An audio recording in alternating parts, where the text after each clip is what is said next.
Foi uma época de arte brilhante, uma arquitetura deliciosa, um tempo de fantasias, viradas impulsivas e inesperadas, quando os filósofos que discutiam sobre os interesses do homem se uniram aos déspotas que aspiravam os interesses do Estado. O Iluminismo, neste episódio de A Tradição Ocidental.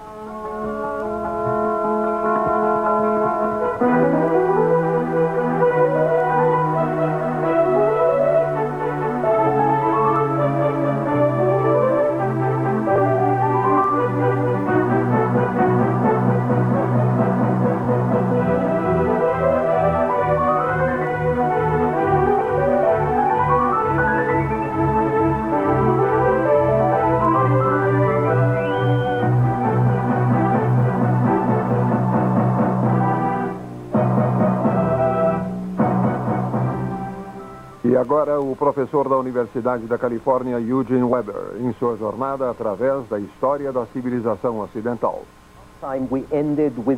A última vez terminamos com os filósofos. Lembrem-se de que os filósofos do século XVIII, muitos dos quais estavam impressionados com os regentes da reforma da Europa Central e Oriental, os filósofos acreditavam que o que a Europa realmente precisava era de reis filósofos, déspotas esclarecidos, para que trouxessem inovações nas práticas políticas, religiosas e educacionais. Principalmente para tornar a sociedade mais racional. O movimento que se seguiu veio a ser conhecido como Iluminismo. Frederico da Prússia, o Grande, era considerado por Voltaire a coisa mais próxima a um rei filósofo em toda a Europa, apesar de que, na realidade, o despotismo esclarecido de Frederico era muito menos esclarecido do que o que os filósofos imaginavam. E Catarina a Grande da Rússia era descrita por Diderot como tendo o coração de Brutus com o rosto de Cleópatra. Na verdade, ela tinha o coração de Nero e o rosto de Mae West. Mas, para Diderot, parecia a aliança perfeita.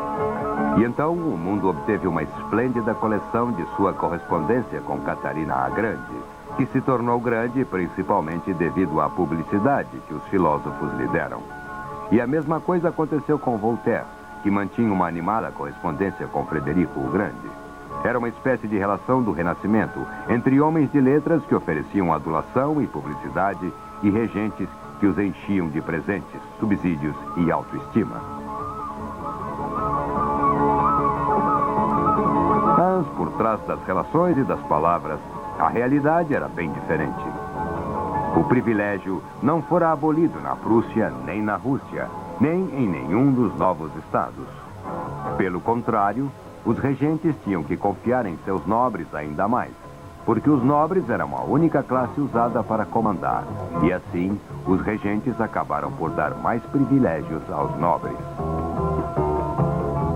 No exército da Prússia, por exemplo, somente os nobres podiam ser oficiais, uma situação que perdurou com muito poucas exceções por no mínimo 100 anos. E o servilismo não foi abolido nas terras da Prússia, da Rússia e na maior parte das terras dos Habsburgos. Os servos eram libertados nas propriedades reais, mas não nas propriedades dos nobres. E enquanto os filósofos falavam sobre liberdade, o que os déspotas esclarecidos queriam não era a liberdade, mas a arregimentação e a disciplina. Na época em que Frederico II morreu, 4% da população da Prússia estava no exército, ainda que seu país estivesse em paz. 4% da população americana hoje daria algo em torno de 10 milhões de soldados. Na Rússia, Catarina a Grande instruiu seus ministros para que elaborassem uma constituição, que fizessem suas instruções serem traduzidas e que circulassem por toda a Europa, para mostrar como seu país era iluminado. Mas isso não deu em nada. Tudo foi como uma viagem que ela fez por seus domínios, para ver por si mesma como o povo vivia. Por toda a parte que fosse, ela encontrava vilas limpas, com casas bem construídas, gado gordo, gente alegre. Mas as vilas, na verdade, eram como palcos. Elas eram armadas antes dela chegar. Eram derrubadas e reconstruídas mais adiante, ao longo do seu caminho, com o mesmo gado e o mesmo elenco de camponeses satisfeitos. O homem que arrumou isso tudo foi o Conde de Potemkin, o chefe e primeiro-ministro favorito dela. E as vilas com as quais ele enganou a imperatriz, e eu suspeito que ela queria ser enganada, eram as vilas chamadas de Vilas Potemkin, um termo para o show vazio e enganoso. Essa técnica está em uso até os dias de hoje. As reformas constitucionais de Catarina também eram falsas, fachadas vazias. E quando os amigos filósofos de Catarina a criticavam por isso, ela respondia: é fácil para vocês falarem. Vocês escrevem no papel, eu escrevo na carne humana. Em outras palavras, é fácil recomendar melhorias quando você está sentado em seu escritório. É mais difícil efetuar mudanças na vida real. Mas essa era realmente a diferença entre ela e os filósofos, ou era outra coisa? Na verdade, a aliança entre os filósofos e os déspotas iluministas era baseada em um mal-entendido. Os filósofos estavam interessados no homem, no seu progresso, na sua dignidade. Seus amigos déspotas estavam interessados no Estado, seus interesses, seu poder. Ambos acreditavam em tratar as pessoas como indivíduos, mas por razões muito diferentes. Quando os déspotas tratavam as pessoas como indivíduos, não era porque acreditavam na dignidade do homem, mas porque era uma vantagem para o Estado. Era mais fácil lidar com um bando empoeirado de indivíduos separados do que com corporações, propriedades e outros corpos com uma personalidade coletiva e poder coletivo. Assim, onde para os filósofos a igualdade entre os homens perante a lei era um princípio, para os regentes era um meio de eliminar a diversidade de grupos de interesse que dificultava o governo.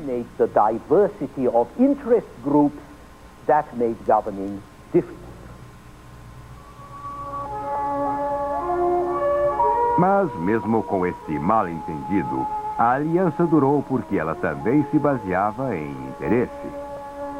Os filósofos obtinham respeito, dinheiro e favores, e os déspotas tinham agentes de publicidade úteis. E o mal-entendido se baseava também na distância. Quando Voltaire finalmente foi a Berlim, quando Diderot viajou para São Petersburgo, a realidade era consideravelmente menos atraente que o sonho. Mas enquanto eles ficassem em Paris, era fácil acreditar em novas sociedades e em seus déspotas iluminados.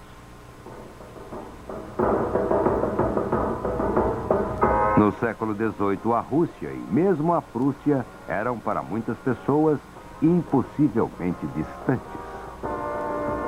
Daqueles filósofos que realmente foram ver por si mesmos, alguns apenas viram as vilas Potemkin e foram enganados. Alguns ficaram desapontados com o que viam. Outros foram subornados ou difamados. Mas a maioria dos filósofos era apenas homens que queriam acreditar em alguma coisa. Eles estavam cercados pela iniquidade e injustiça em casa. E os verdadeiros abusos que viam em volta deles os faziam ignorar, os faziam esquecer, os faziam deixar de lado os abusos muito piores que aconteciam nestas utopias distantes, que eles queriam considerar como a Terra Prometida. Então, o iluminismo era muito limitado. Os estados dos déspotas esclarecidos foram modernizados. Eles foram arrancados da Idade da Pedra e levados para algo menos obscuro. A vida nos domínios da Prússia e Áustria melhorou em alguns aspectos materiais. A máquina do Estado e a máquina militar se tornaram competitivas com as do Ocidente. Mas é preciso pôr isso em perspectiva e lembrar-se de que os déspotas esclarecidos eram sempre mais despóticos e esclarecidos. Eles eram também excepcionais, como pode-se ver deste exemplo da Alemanha. ou melhor, das Alemanhas. A essa altura, os alemães mal eram uma nação. Eles não tinham senso de identidade nacional. O sagrado Império Romano no qual viviam não era nem sagrado, nem romano, nem era um império, só um ajuntamento de estados. Qualquer unidade que o império tivesse imposto era puramente formal. Os alemães estavam divididos entre 200 ou 300 estados e 10 vezes mais entidades soberanas autônomas, algumas não maiores que uma fazenda no Texas, 80 das quais tinham menos de 380 metros de largura. Era a velha estrutura feudal preservada com duques e condes e bispos, abades e princesas. Todos exigindo seu direito absoluto de reinar sobre seu pequeno pedaço de terra. Toda a família reinante exigia poder absoluto. Eles mantinham suas posições colocando o rei da França contra o Sagrado Império Romano, ou em Viena, na medida em que o século XVIII caminhava. Eles caíam cada vez mais e mais sob a influência da França. Viaje pela Alemanha hoje e verá que numa cidade sim, noutra não, há um palácio copiado da França e provavelmente um romântico anexo, como o vilarejo que Maria Antonieta construiu em Versalhes, com um celeiro de vacas e uma cabana rústica e uma ou duas pequenas cavernas falsas.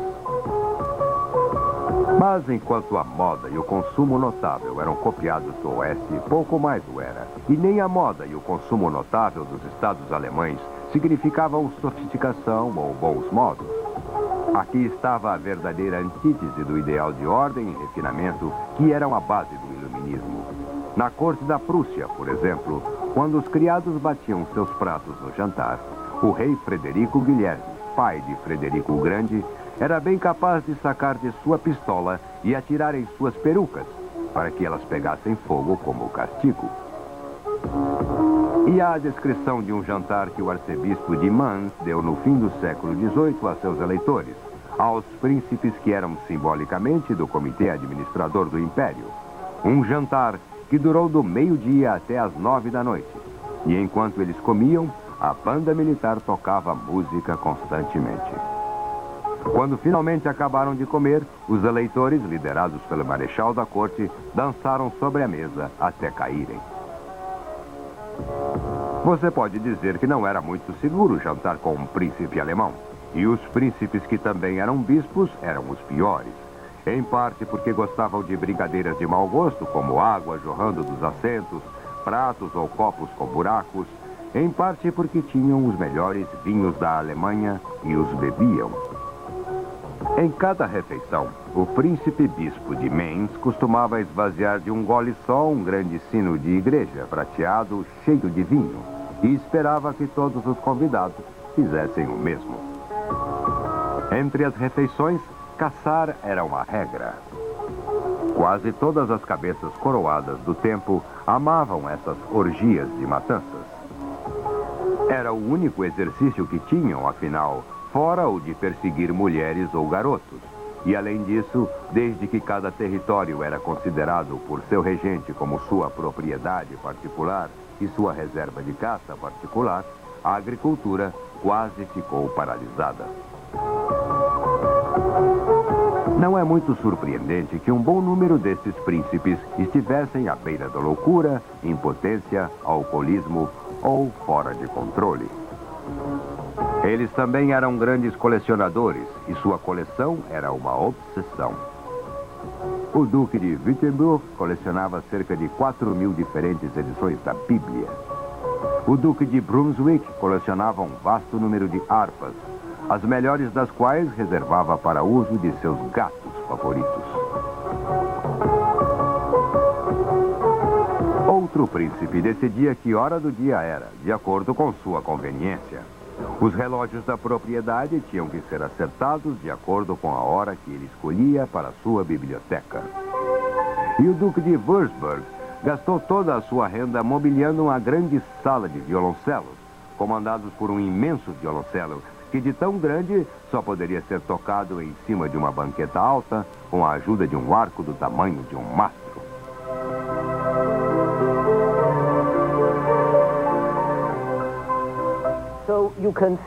Então podemos ver que o iluminismo não chegou muito longe.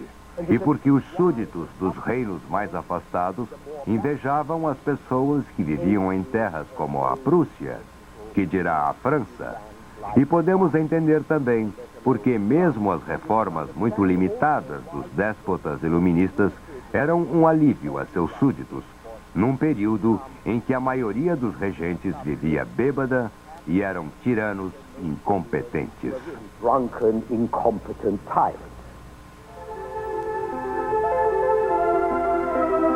Ainda assim, esses montes de lama sem refinamento viviam em palácios, faziam seus cultos nas igrejas, aplaudiam em teatros que eram epítomes de graça. O estilo do século XVIII é mais leve, mais suave, mais sagaz do que o de qualquer outra época. É o que chamamos de rococó e se originou na França, onde as pessoas estavam cansadas da grandiosidade pretensiosa do classicismo do século XVII. Quando Luís XIV morreu, em 1714, isso se transformou numa revolta que andava fervendo há muito tempo contra as indignidades e as restrições que ele impôs. A imaginação, a graça, o conforto tomaram posse, ao menos para os bens de vida, e eles criaram um mundo no qual a vida dura aparecesse o menos possível. Os móveis se tornaram mais suaves e menos maciços. A roupa dos homens e das mulheres ficava cada vez mais leve e brilhante. O que as pessoas queriam agora não era força, mas sensibilidade. Não ostentação, mas prazer. E assim, solenidade caiu em desuso, sendo substituída por elegância e fantasia. Provavelmente, a patronesse francesa da literatura e das artes mais interessante foi Madame Pompadour, que era a amante de Luís XV. Foi Pompadour que protegeu e ajudou os escritores que montaram o monumento do pensamento do século XVIII, que foi a enciclopédia. Foi Pompadour a patronesse de pintores como Boucher, que caracteristicamente a pintou segurando um livro. Cor, liberdade, deleite e encantamento são as marcas da pintura do século XVIII. A encantada exuberância de Boucher, o teatro encantado de Tiepolo, as miragens encantadas dos irmãos Guardi e a encantada impertinência de Fragonard. Podemos ver isso melhor na obra do pintor mais representativo do século XVIII, Jean-Antoine Watteau, com sua delicadeza e charme, suas relações superficiais, suas cores brilhantes. Não há nada de sólido ou eterno em relação às pessoas e às cenas que ele pinta. Eles estão aí para se divertir numa viagem, num jogo, num piquenique, numa dança. Suas relações são frágeis, pois o prazer é frágil e transitório, e a vida também. É interessante que a pintura mais conhecida de Watteau, O Embarque para Citara, pegue um tema tradicional, que é uma peregrinação, e o transponha a um nível frívolo. A peregrinação para Jerusalém se torna uma peregrinação para Citara, a Ilha do Amor. Aqui, um grupo de senhoras e cavalheiros está embarcando para Citara. E Citara brilha pela água como uma espécie de Jerusalém, tão encantada quanto, mas profana. E a cena toda é altamente teatral, o que é outra característica do rococó e da sociedade do século XVIII. Os jardins rococó, por exemplo, são recriações artificiais da natureza, com cascatas artificiais, ruínas e mato selvagem, como o chamam, que transformam os jardins em lugares pitorescos para sonhar e vagar. Os jardins sempre tentaram recriar a natureza, mas os do século XVII eram criações majestosas e organizadas, Não havia sombra, não havia mistério, apenas canteiros enfileirados, alamedas grandiosas pelas vistas. Mas no século XVIII, no entanto, você tem irregularidade, mudanças repentinas, impulsivas e inesperadas. Isso também se refletia numa tendência contemporânea para as coisas exóticas. Moda turca, tudo o que fosse excêntrico. Havia mais comércio com o exterior, e os navios que iam para o Oriente Próximo e para a China traziam de volta muitas coisas que agora pareciam diferentes, e desde que pareciam diferentes, eram atraentes. Elas pareciam vaporosas, frívolas, e combinavam com o protesto da época contra as velhas formalidades. Como os jardins, a moda rococó era elaborada, tão artificial quanto possível. As perucas, arcos e cestas, até os sapatinhos, totalmente fúteis. Quanto mais fútil, menos funcional, melhor. E essa apreciação do efêmero em tudo ficou especialmente evidente na música. O que, afinal, podia ser mais efêmero que a música? Não as notas impressas no papel, mas o desempenho que naquela época não podia ser captado ou preservado. A música era o acontecimento típico, e a música era o modelo da arte do século XVIII. Fascinou Watteau, que frequentemente se retratava como músico. Ela fascinou a seus contemporâneos. O século XVIII foi a grande era da música, ou talvez a música foi a grande arte do século XVIII, especialmente a música elegante e inteligente, como condensada por Mozart, que morreu com 30 e poucos anos, como Watteau. Mesmo a arquitetura rococó parece musical. Arquitetos rococó construíram teatros e casas de ópera projetadas de modo que o público pudesse aproveitar do convívio mais do que o que estava acontecendo no palco. E as casas de ópera foram sendo construídas no estilo rococó por 200 anos. Construíram igrejas que pareciam casas de ópera. Onde as igrejas do passado eram misteriosas e impressionantes, as igrejas rococó eram um jardim de deleite. Não havia traços do fogo do inferno, da Contra-Reforma. Não havia traços da sobriedade puritana, nem freios.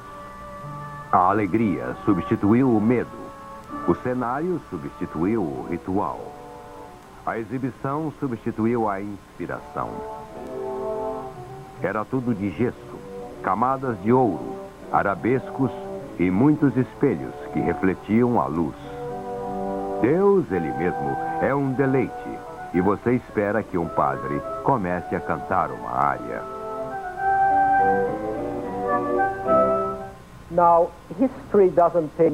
A história não liga muito para o prazer, e a frivolidade não é a favorita dos estudiosos, que são feitos de material mais rígido. Mas lembre de que a sensibilidade mais leve e suave do período rococó também combinava com uma maior sensibilidade, não apenas com nossos sentimentos, mas também com os sentimentos dos outros. Cada vez mais, membros da classe superior não queriam seus sentimentos machucados. Assim, eles não queriam ver a dor ou o sofrimento, que eram, afinal, aspectos padrões da vida.